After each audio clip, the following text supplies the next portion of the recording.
and I'm here in the fifth of this series of short videos to talk to you about Bones for Life.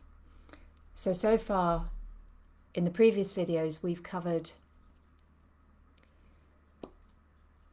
why this is an issue for everybody, how and why our bone density declines, why it's a particular issue for women around menopause, perimenopause, and later in life, but also why it's relevant to everybody. We've talked about the key risk factors, and we've talked about the practical things that we can do, and one of those is weight-bearing exercise resistance work. And today I want to talk about Bones for Life, which I've been referencing all the way through.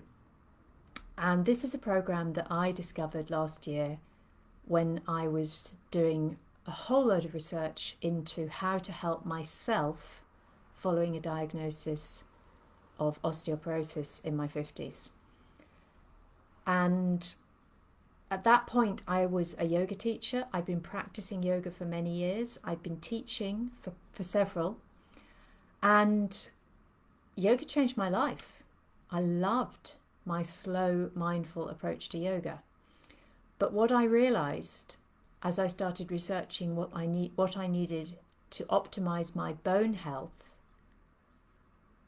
alongside my mental health, other aspects of my physical health, I realized that the yoga that I was practicing, the postures that I was practicing, were not doing enough to provide the weight bearing and the resistance that my bones needed if they are to achieve their optimum condition from here on. And the more I learned about this program, the more excited I got. It's based on the Feldenkrais method, known in full as the Feldenkrais method of awareness through movement. Now, if that means nothing to you, don't worry about it at all. But it's one of those if you know, you know things. So Feldenkrais gives us a way of learning to listen to our bodies, to tune into our bodies, to understand and connect to the movement intelligence of our bodies. Our bodies have their own intelligence when it comes to movement. It's movement itself that programs our neural pathways, teaches us how to be in the world. And Feldenkrais builds on that. And Bones for Life builds on Feldenkrais in a different direction. So Feldenkrais is incredible. However, it also does not contain the weight bearing and resistance elements that are so critical to bone health. So Dr. Ruthy Alon, who was one of Dr. Moshe Feldenkrais's first students, Ruthy created this program, Bones for Life, specifically to address these issues of weight bearing and resistance. But she did it in such a way that is very different from going to the gym and starting to lift weights. Now, again, doing that is great. If that's something you already do or you're keen to try, 100% I would support that and say go for it. When we're doing any kind of resistance work, it's really important that that our posture and our alignment is as good as our skeleton can allow it to be, because that way we are supporting good alignment, which in turn helps support the balance, the stability that we need to stay upright. Because never forget, whatever state your bones are in, for most of us, we're not going to fracture unless we fall. So doing things that help us to walk better, to move better, to stand better, to keep our balance if we have a little stumble, these things are invaluable as well. And these are also part of the Bones for Life program. They also are things that we learn through yoga, through the Feldenkrais method itself. So in just a couple of minutes, because I could be talking about this for a long time and that's not what I'm going to do tonight, But in just a couple of minutes, I want to explain the fundamentals of Bones for Life. So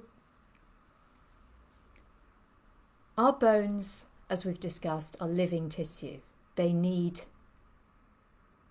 the nutrients, they need all the things that go to create all the living cells and tissues in our bodies. And all of those are carried around the body through the circulation of the blood. So circulation of the blood is absolutely critical to bone health. And the blood circulation, if you think of when we're standing up, the blood has to go down and it has to come up. So when it's going down, it's helped by gravity. But we need something to counter that gravitational force and push the blood back up around the system. And that something is movement. In the words of Ruthy Alon herself, what is needed for the eyes to develop sight? Light. What's needed for the ears to develop hearing? Sounds.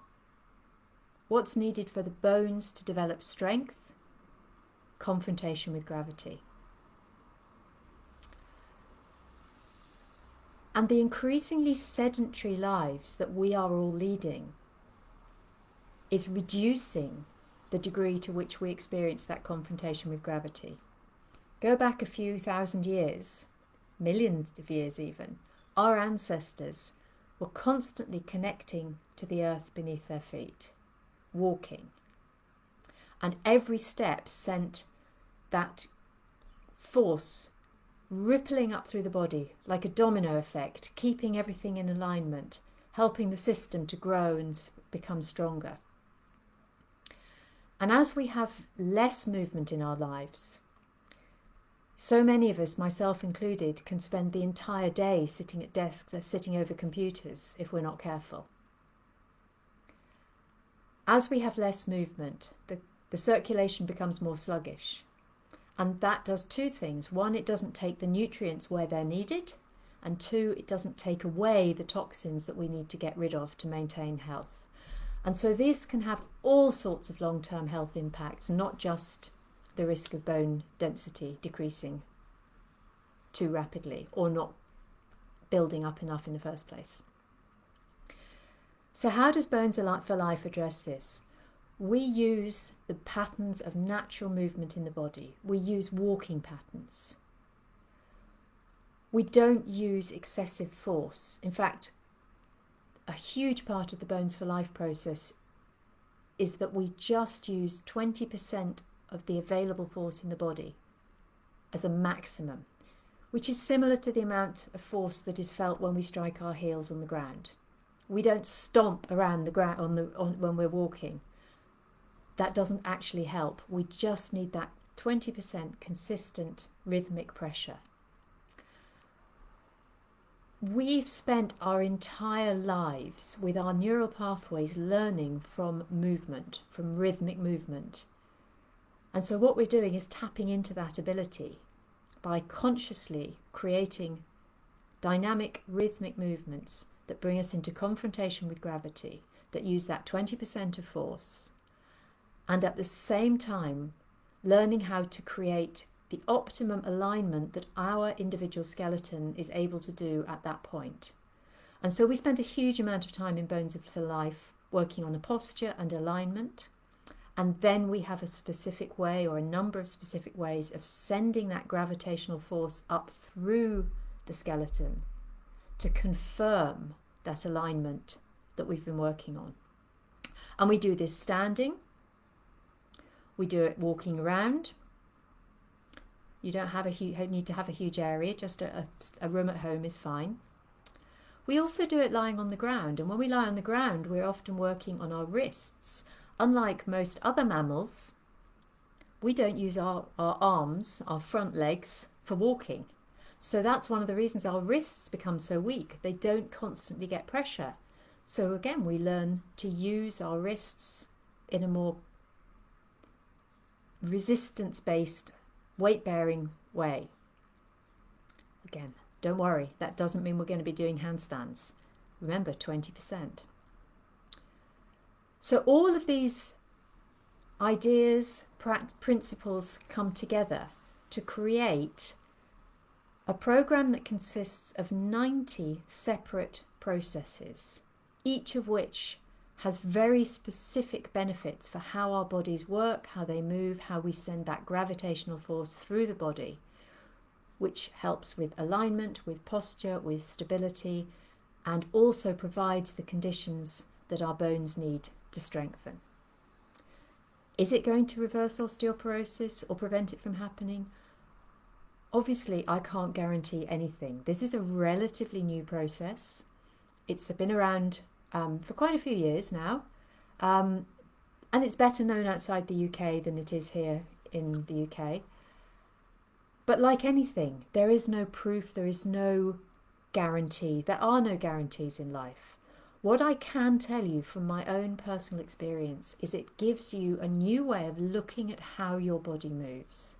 And if you are someone who has cause for concern, either because of what you've seen in your parents, your grandparents, about how their bodies have responded with osteoporosis over the years, maybe because you've had a scan of your own, maybe just because you want to make sure that you can look back and know you did everything you could to support your skeleton. Whatever it is that's your reason for watching these videos, I really urge you to come and join me on this 4-week course. Learn the basics. We will simply touch into the basics, the foundational principles and basic practices of the Bones for Life program. And even from just this 4-week program, I promise you, you will have practical things that you can take away and take into your daily life. And one of the great things about Bones for Life is that you do not need to spend an hour a day on your mat, even half an hour. You can take things out that you do in 5 minutes here, 10 minutes there, while you're walking the dog, while you're standing waiting for the kettle to boil, when you're taking a break from your computer. Little processes that will help you find the optimum alignment for your body and confirm it through sending gravitational force through. So if you're intrigued, if you'd like to find out more, please follow the link in the comments, have a look at when my next dates are, and come and join me on this Bones for Life journey. And the next course is starting next week. So our first live class is on Wednesday lunchtime. We have 4 live classes on Wednesdays. If you can't make them live, you can watch them on replay. That's the only commitment you're being asked for. There are other things you can do to build the practices and the processes in through your week. But it's an hour and a quarter a week. And it could change your life. So thank you for watching. I really appreciate your time. If you've got questions, comment below, DM me. I'd love to hear from you. And I really hope that you're giving this program some consideration, whether or not you choose to join me at this point or not. Thank you. Take care.